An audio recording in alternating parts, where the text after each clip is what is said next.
My stepdaughter thanked everyone at her graduation dinner except me. When someone asked why, she said, "He's just doing what stepdads are supposed to do."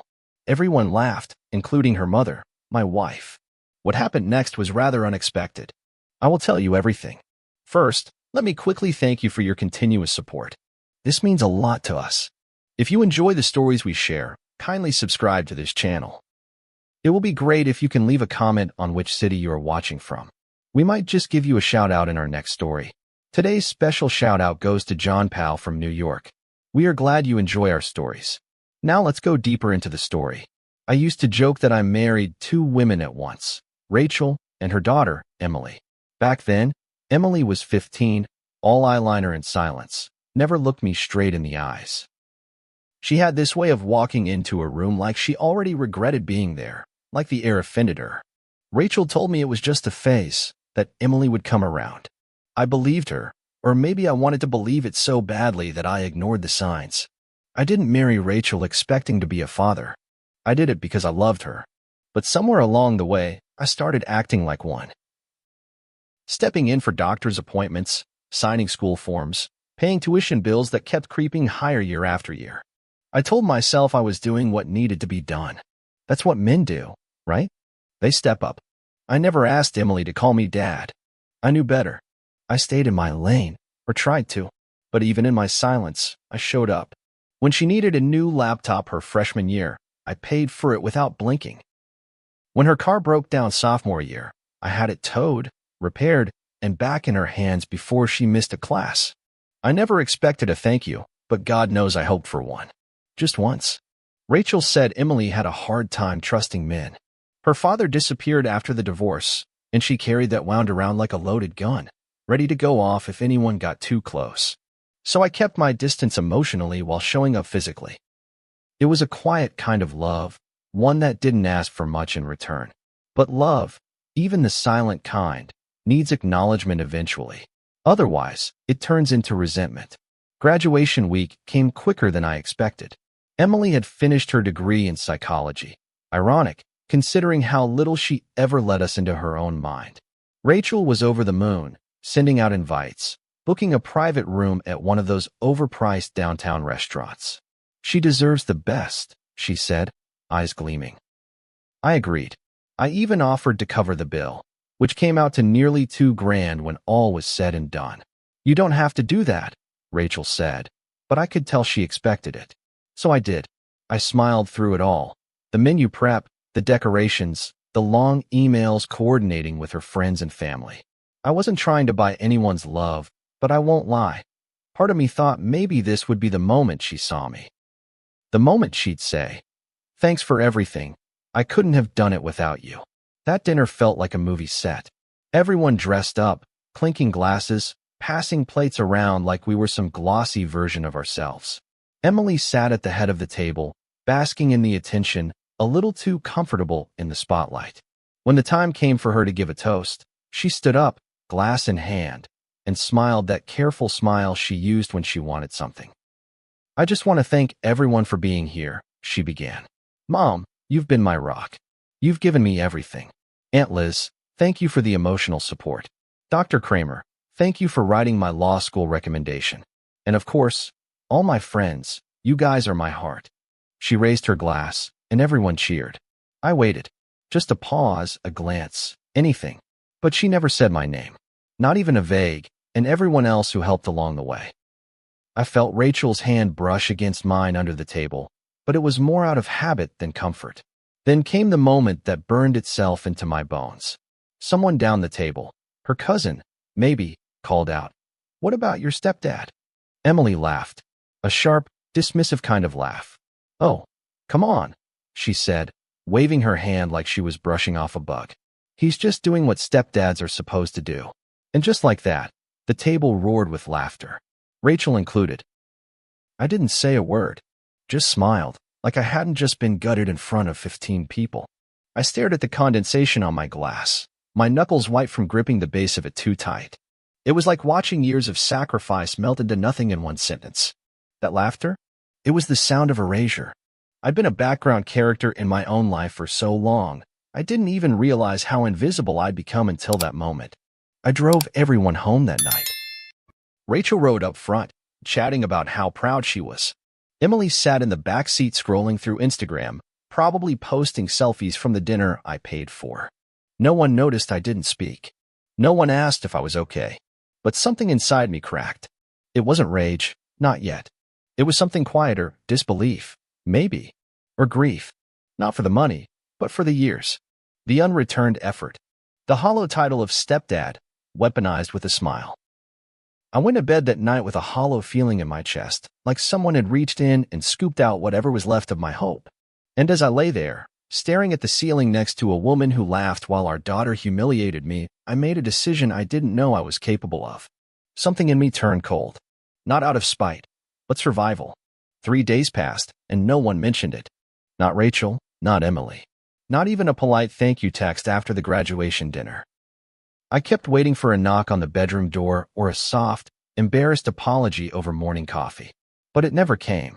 Rachel talked about how proud she was, about Emily's potential, her next steps. She's thinking of moving into that apartment near the university, she said while scrolling on her phone. She just needs help with the first few months' rent until she gets a job. I nodded like I was listening, but my mind was replaying that moment at the table over and over again. He's just doing what stepdads are supposed to do. The laughter. Rachel's smile. The way they all brushed past me like I was the caterer, not a man who paid for her entire education. On the outside, I looked the same. I went to work, came home, made small talk when it was expected of me. But inside, I was bleeding. Not the dramatic kind of bleeding, but the slow, internal sort that people don't notice until you've lost too much to recover. I remembered every moment I'd picked up the slack when Emily's father didn't send child support. Every time I'd canceled plans with friends to drive her to a late-night exam or pick her up from the train station because she missed the last ride. I wasn't a saint. I wasn't trying to be. But I showed up. And now, for doing so, I was mocked with a room full of laughter like I was some sad punchline to a joke I didn't understand. That morning, I opened the app that handled our shared financial accounts.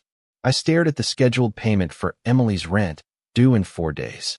My thumb hovered over the cancel button.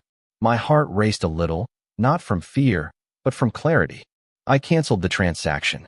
Then I scrolled to the mobile plan I'd been covering since she turned 18 and removed my card as the payment source. Finally, I logged into the credit card account where she had a sub-card attached to mine. Used for gas, groceries, emergencies, and I deactivated it with a click. No fanfare, no announcement. I just turned off the faucet. The silence after those clicks was louder than any scream. Rachel didn't notice. Or maybe she did, but didn't want to ask questions she didn't want answers to. That night, I sat across from her at dinner while she talked about planning a small trip for the two of us, a little getaway to celebrate being empty nesters. I nodded, my appetite gone. There was no we in the celebration anymore. Just me, watching a woman who had laughed while I was humiliated now plan a vacation using the same account I'd just locked her daughter out of. She didn't know it yet, but that trip wasn't happening. Not like this. On the third day, the text came. Short, cold, like a bill collector, not a daughter. Why did my rent bounce? And my phone is off. Did something happen? No greeting, no warmth, not even a question mark in the right place. Just a tone of expectation, as if I'd failed to uphold a contract I never signed. I didn't respond right away.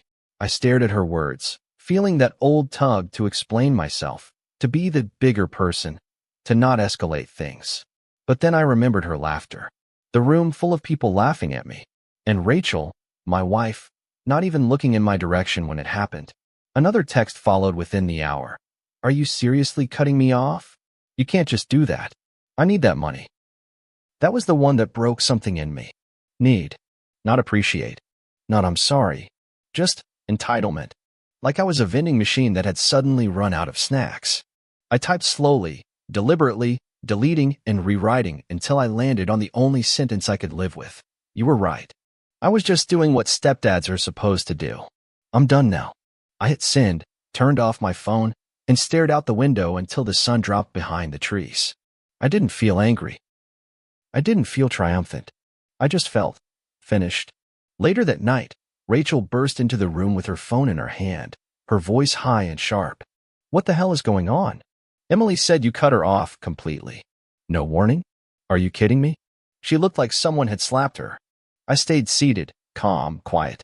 She said what she said, I replied. Now I'm saying what I need to say. I'm done. Rachel stared at me like I was speaking a foreign language. You're really punishing her over a joke? She snapped. She didn't mean it like that. She was just being flippant. I looked her dead in the eyes. Then let her joke pay her rent. Rachel stormed out. The slam of the door echoed down the hall like a verdict. I sat alone, the weight of peace heavier than I expected. I had spent years trying to be enough for a family that only saw me as a convenience. I was the safety net, the spare tire, the invisible scaffolding holding up a house that never let me inside. That night, I didn't cry. I didn't yell. I just made a sandwich, sat on the couch, and turned on the TV. For once, the silence in the house wasn't a punishment. It was a boundary. The next morning, I woke to silence. Not the peaceful kind that comes with early sunlight and the smell of coffee, but the pointed kind, like a punishment being doled out. Rachel didn't make a sound as she moved around the house, and I didn't either. We were two ghosts haunting the same square footage, avoiding eye contact, communicating only through slammed cabinet doors and heavy footsteps. I'd seen this kind of Cold War before in other people's marriages, but never thought it would find its way into mine. Still, I didn't back down. I had nothing left to bargain with. The damage had already been done, and the silence between us only confirmed what I'd begun to suspect. I was never truly a part of their inner circle, just the man footing the bill. By midday, Emily's barrage of texts had turned aggressive. You're acting like a child. Grow up. I didn't ask you to be my stepdad. You volunteered. This is emotional abuse, you know that? Each message landed like a slap, not because they hurt. They didn't, not really. But because they confirmed everything I feared. She didn't love me. She didn't even like me. I was a utility. A walking debit card she resented for having feelings. And now that I was no longer useful, I was expendable. What hurt most wasn't the cruelty, it was the clarity. The unmistakable realization that I had spent years building a bridge she never intended to walk across. That afternoon, I received a call from Rachel. Not a conversation, just a voicemail that bled frustration. You need to fix this. She's freaking out. She's talking about having to move back in with us. Do you even care how this affects me? You can't just cut her off like this, not without talking to me first. There it was. Not a single acknowledgement of why I did what I did. No, I'm sorry. No, I understand. Just a demand. As if I had made some wild, emotional decision without cause. I sat there listening to that voicemail 3 times, then deleted it. I didn't need more evidence. I already knew where I stood. That evening, I came home to find Rachel sitting on the couch, arms crossed, eyes narrowed. We need to talk, she said. I nodded, dropped my keys on the counter, and sat across from her. You've made your point, she started. You're upset. I get it. But you're acting like this girl hasn't been through enough already. She's barely 22, she's stressed about her future, and now her stepfather decides to pull the rug out from under her because of one comment? I leaned back, kept my voice even. It wasn't one comment, Rachel. It was every year of being overlooked. Every sacrifice dismissed. Every time I showed up and got treated like background noise. That comment was just the final straw. Rachel shook her head, tears welling in her eyes. Not sorrowful ones, but angry, defensive. She's not your biological daughter. You knew that when you married me. I nodded slowly, letting the words settle. Yes, and I still chose to be there for her. I never tried to replace her father, but I filled in where he left off. You think I did that for praise? No, I did it because I cared. But now, when she's grown and fully capable of acknowledging who was there for her, she laughed in my face. And you laughed with her. The room went quiet. Her expression changed, just slightly, like something inside her cracked, but not enough to break. She didn't mean to hurt you, she whispered. I stood up, walked toward the hallway, then paused. Intent doesn't erase impact. I left her sitting there, surrounded by the same silence that had once felt like home. It didn't feel that way anymore. Later that night, I lay in bed and stared at the ceiling. I could hear Rachel crying softly in the living room, but I didn't go to her. I didn't have anything left to offer. Emily hadn't just severed our connection, she'd incinerated it. And Rachel, by laughing, had thrown the first match. For years, I had absorbed the blows, telling myself it wasn't about me, that blended families were complicated, that patience would eventually pay off. But there's only so long a person can remain invisible before they start to disappear. Around midnight, my phone lit up again. Another text from Emily. I don't care what your problem is. You're going to fix this, or I'll just get mom to do it. There it was. Not a request, but an order. No gratitude, no apology. Just entitlement, written in stone. I didn't respond. I just blocked her number. My hand trembled slightly as I did it, not from fear, but from the finality. I had crossed the line from stepfather to stranger. Not by choice, but by necessity. I could no longer love someone who refused to see me. That night, I slept deeper than I had in months. Not because I felt good about any of it, but because I finally allowed myself to stop performing. I wasn't going to be the smiling, silent man in the background anymore. I wasn't going to keep sacrificing myself on the altar of someone else's comfort. I had done enough. I was enough. And now, I was done. The storm came the next day, loud and theatrical, just like I knew it would. Rachel had gone full cold shoulder by then. No breakfast conversation, no updates about her day, just a flurry of texts sent from the couch, fingers tapping like gunfire while she glared at her screen. I didn't ask, but I knew who she was texting. Probably Emily. Probably their friends. Maybe even her sister Liz, the self-appointed therapist of the family who once told me, you knew what you were signing up for, like I'd adopted a rescue dog with behavioral issues instead of trying to build a life with a woman and her child. I half expected a family intervention to burst through the door, complete with folded arms and moral outrage. When it didn't happen, I figured they were preparing something more strategic, gossip. By mid-afternoon, it began. My phone lit up with a text from a friend of Rachel's, someone I barely knew beyond the occasional holiday party. Heard about the drama. Hope you're okay. But cutting a kid off financially? That's rough. The passive judgment in her message felt like a punch in the throat. I didn't respond. A few minutes later, another message came in from Rachel's cousin, Matt. I know Emily was rude, but she's young, man. Aren't you overreacting? I could feel my pulse throb in my jaw. These people weren't in the trenches. They weren't around when I was juggling late tuition bills and maxed out credit cards so Emily could have what her biological dad wouldn't provide. But now, when I chose to stop the bleeding, they came out of the woodwork with opinions about wounds they never helped heal. Rachel didn't defend me. Not once. In fact, I found out later she was telling people I was going through something and taking it out on Emily. That's the version that spread. Me, the bitter stepdad throwing a tantrum because he didn't get enough attention at a dinner party. No one mentioned the thousands of dollars I'd poured into Emily's life. No one asked how I felt watching my effort get reduced to a joke. I wasn't just being dismissed. I was being rewritten. I confronted Rachel that evening. She was standing at the kitchen sink, scrubbing a plate like it had personally offended her. Are you telling people I'm having a breakdown? I asked. She didn't turn around. I told them you're upset and acting out, she said flatly. What was I supposed to say? That you cut off my daughter because she hurt your feelings. I swallowed the heat rising in my chest. No, you could have said I stopped funding a grown woman who humiliated me publicly after I supported her for years. She spun around, eyes blazing. You think this is about money? She snapped. You think parenting is about getting credit? Then maybe you should have stuck to being the boyfriend instead of pretending to be a father. That hit harder than anything Emily ever said. Pretending. That word rattled in my skull like a loose bolt. I hadn't pretended. I'd shown up, day in, day out. I'd earned every gray hair trying to keep the peace, to bridge gaps, to be someone Emily could rely on. And now I was being reduced to a performance. A fraud. I didn't even respond. I just walked out of the room, sat on the porch, and stared into the dark until the mosquitoes came. The next few days were a blur of avoidance. Rachel and I barely spoke. Emily was still blocked. I started sleeping in the guest room, though no official decision had been made about it. It just happened, the way cracks in a foundation become part of the architecture over time. I noticed things I hadn't before. Like how Rachel only referred to Emily as her daughter when she was mad, and our daughter when she wanted something. Or how the pictures on the wall featured family vacations I'd paid for, but I was always the one holding the camera, never in the frame. One night, I got a message from someone unexpected, Emily's biological father. a man I hadn't spoken to more than twice in the last decade. I heard about the fallout. Just wanted to say I never expected you to do so much. You went above and beyond.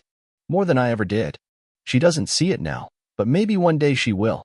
I stared at the message for a long time. It wasn't an apology. It wasn't even a thank you. But it was the closest thing to validation I'd received since that dinner. And the fact that it came from him, the man who vanished when things got hard, told me everything I needed to know. I had done too much for people who thought too little of me, and I was done bleeding for it. Rachel tried to initiate a conversation the next evening. I've been thinking, she said carefully, like she was diffusing a bomb. Maybe we should go to counseling. Work through all this before it ruins us. I looked at her, really looked at her, and saw someone who didn't miss me, just missed the version of me that stayed quiet and paid for everything. I think we're past that, I said quietly. You made it clear where your loyalty lies, and I finally made it clear where mine doesn't. She blinked, stunned. I didn't raise my voice. I didn't storm out. I just picked up my keys and went for a drive, windows down, music low, and for the first time in years, I didn't feel like a stranger in my own life. You learn a lot in the quiet. After the blow-ups and accusations died down, after the text messages stopped coming and the phone calls dwindle into nothing, you start to hear the truths that had been muffled by the noise. The ones that whisper, not shout. It had been 3 weeks since the dinner, 2 weeks since I'd moved into the guest room permanently, and about 10 days since I'd stopped keeping up the appearance of being part of this family. Rachel and I still lived under the same roof, but the marriage, whatever was left of it, was just a formality. She didn't ask where I went at night when I took my drives, and I didn't ask who she was texting when she smiled at her phone, then quickly turned the screen over when I walked into the room. We had become housemates with a shared past and no future. I started journaling in the early mornings, before the sun had fully risen. It gave me a place to dump the thoughts that had nowhere else to go. At first, the entries were short, bullet points, fragments, questions. Then the memories started flooding in, and I began to write them down with more care. I wrote about the first time Emily asked me for help, how she couldn't bring herself to say thank you, but her eyes looked relieved. I wrote about the night I stayed up assembling her first IKEA dresser while she watched TV in the other room and didn't offer to help. I wrote about Rachel telling me not to push too hard when I tried to set boundaries, and how I folded every time, thinking it would win me some favor or affection that never came. Memory has a way of sharpening in solitude. Without distraction, you start to see everything in stark contrast: who gave, who took, who looked away. I remembered how, early in our marriage, Rachel used to joke that I was too nice for my own good. I used to take that as a compliment. I don't anymore. Niceness isn't the same as kindness. Niceness is what people expect from you when they want something. Kindness, real kindness, has boundaries. Niceness gets you invited to the table. Kindness is what gets you to stand up and walk away from it when you're being served disrespect. There were nights I came close to sending Emily one last message. Not out of anger, but in some naive hope of closure. I wanted to explain, to tell her that it wasn't about money, it never had been. That I saw her struggle, and I tried to ease it not because I had to, but because I wanted to believe we could be something more than a technical relationship. But every time I hovered over the compose button, I remembered her words, "I didn't ask you to be my stepdad," and I closed the app. Sometimes silence is the clearest boundary you can draw. Rachel started mentioning couples therapy again. "We don't have to give up," she said one night while standing in the doorway of the guest room. "This doesn't have to be how it ends." Her voice was softer than it had been in weeks. There was something fragile in her tone, something almost desperate. I looked at her and realized I didn't recognize her anymore. Or maybe I finally did. She had always been this person. I had just filled in the gaps with hope. "We've already ended," I said. "We're just dragging it out now." She didn't cry. She didn't beg. She just nodded, like she already knew. Like part of her was relieved that I finally said it out loud. I started planning my exit in small, deliberate steps. I met with a lawyer, opened a new bank account, started moving some of my things into storage. Not because I wanted revenge or to make a scene, but because I needed space that wasn't contaminated by resentment. I needed to live in a place where my presence didn't feel conditional, where I wasn't a step anything, just a man, standing on his own 2 feet again. Rachel didn't fight me on it. In fact, she barely reacted when I told her I was leaving. Maybe she didn't believe I'd actually go. Maybe she thought this was just another phase. But one morning, I walked out the front door with 2 suitcases and a backpack, and I didn't look back. The apartment I moved into was modest. Small kitchen, creaky floorboards, too much beige. But it was mine. I bought a cheap dining table and a used couch off Facebook Marketplace, and for the first time in years, I sat in silence that didn't feel hostile. I made dinner for one, watched the shows I wanted to watch, left dishes in the sink without judgment. It was lonely, sure. But it was clean, honest. There were no expectations hanging in the air, no invisible scoreboard tallying up emotional debts. People say you shouldn't throw away years over one incident. But it's never just one. It's years of swallowing things you shouldn't have, of hoping that your silence would earn you peace. It's the death of 1,000 dismissals, 1,000 jokes made at your expense, 1,000 times you're told you're overreacting when all you want is to be seen. I didn't leave because of a dinner. I left because I was tired of being invisible in my own life. 6 months later, the silence still lingered, but it no longer hurt the way it once did. It had settled into something else, something steadier, a kind of peace that felt earned, not given. I didn't hear from Emily. Not once. Not a text, not a call, not even a passive-aggressive social media post meant to get under my skin. Rachel reached out a few times, mostly logistics at first. Bank accounts to close, shared subscriptions to cancel. She kept it professional. Cold. We were officially divorced by the 5th month, the papers signed in an office that smelled like recycled air and stale coffee. No tears. No final plea to try again. Just signatures and a handshake from a lawyer who'd probably seen too many endings to care. I moved on quietly. I didn't start dating. I wasn't ready for that. But I started living again. I joined a woodworking class at a local community center, something I'd always wanted to do but never had time for. I reconnected with old friends I'd drifted from during the marriage. Friends who were surprised to hear the full story and admitted they never quite understood why I stayed so long. You always seemed tired, one of them said. He wasn't wrong. I had been tired. Not just physically, but soul-deep tired. The kind of tired that doesn't come from long hours, but from years of giving more than you get and being told you're asking for too much when you finally speak up. One day, I got a letter. A real one. Handwritten. No return address. I almost threw it out, assuming it was some weird marketing thing. But I opened it, and the handwriting stopped me cold. It was Emily's. Just one page. I've been thinking a lot about what I said. And what I didn't say? I don't know if I'll ever be able to explain why I acted the way I did. But I know you didn't deserve it. You were there for me when no one else was. And I'm sorry I didn't see that. I don't expect you to forgive me. I just needed you to know. There was no salutation. No love, Emily. Just those words and her handwriting. Tight, slanted, nervous. I folded the letter slowly and placed it in a drawer. I didn't cry. I didn't reach for my phone. I didn't feel vindicated. Just calm. It didn't undo the past, and it didn't change the choices I made. But it gave a kind of closure I hadn't realized I was still holding out for. In the months that followed, I thought about writing her back. I drafted a few versions in my head. Some stern, some forgiving, but none of them felt right. Instead, I kept going. Kept waking up in the mornings and stretching into a day that was mine and mine alone. I started cooking again now. Not just microwaving meals, but actual cooking, the kind that makes your apartment smell like comfort. I picked up reading again. Bought a dog. Named him Murphy. He followed me around like I was the center of the world, and every time he curled up at my feet, I remembered what it felt like to be wanted without condition.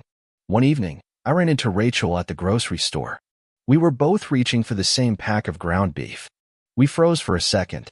She gave me a tight smile. "You look good," she said. I nodded. "So do you." We didn't talk long.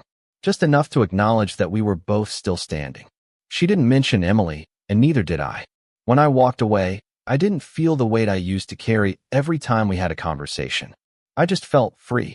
I still get the occasional judgmental look from people who only know the surface-level story, the stepdad who cut off his daughter over a joke. I don't correct them. Let them think what they want. They weren't there for the missed birthdays, the unreciprocated effort, the years of emotional tightropes. They didn't feel the sting of being erased in public or the deeper wound of being erased in private. I lived that. I survived that. And I walked away from it. Sometimes people talk about forgiveness like it's this holy grail of healing. But I think boundaries are holy too. Choosing not to reopen a wound just because someone apologizes late. Choosing to protect your peace even when others don't understand it. I don't hate Emily. I don't even hate Rachel. But I will never again beg to be seen. I will never again stay where I am not valued. Love is not owed. Support is not infinite. And being a stepfather, like any role in life, isn't about obligation. It's about choice. And I choose me. If this story moved you or made you reflect on your own boundaries, please consider subscribing to the channel for more raw, emotionally honest stories like this one. Share your thoughts in the comments. I read every one. And if you've ever had to walk away from a situation where you were no longer valued, your voice matters here. See you soon in the next story.